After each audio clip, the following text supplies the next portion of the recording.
সদ্য সমাপ্ত ত্রয়োদশ জাতীয় সংসদ নির্বাচন ও গণভোটে ভোট পড়েছে ৫৯.৪৪%। নির্বাচন কমিশন শুক্রবার এ তথ্য প্রকাশ করে। স্বাধীনতার পর থেকে অনুষ্ঠিত জাতীয় সংসদ নির্বাচনের পরিসংখ্যান বিশ্লেষণ করলে দেখা যায়, এবারের অংশগ্রহণ ২০১৪ ও ২০২৪ সালের তুলনায় বেশি হলেও ২০০৮ সালের রেকর্ডের চেয়ে কম।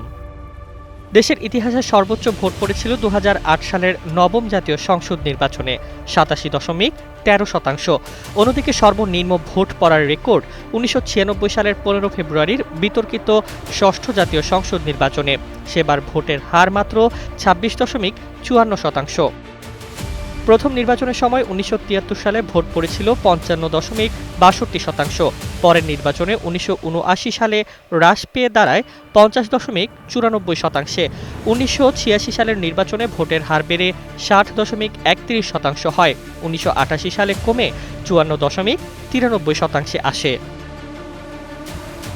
১৯৯১ সালের নির্বাচন ৫৫.৪৫% হয়েছিল। ১৯৯৬ সালের জুনে পুনর্নির্বাচনে ভোট পড়েছিল ৭৪.৯৬%। ২০০১ সালে ৭৫.৫৯, ২০১৪ সালে ৪০.৪ এবং ২০১৮ সালে ৮০.২০% ভোট পড়েছে। ২০২৬ সালের নির্বাচনে শিক্ষার্থী জনতার অভ্যুত্থান পরবর্তী পরিস্থিতিতে ভোটার উপস্থিতি বেড়ে ৫৯.৪৪% পৌঁছেছে। এটি সাম্প্রতিক দুই নির্বাচনের তুলনায় অংশগ্রহণ বাড়লেও ইতিহাসের সর্বোচ্চ রেকর্ডের চেয়ে এখনও অনেক কম। Desk report, Bangladesh bulletin.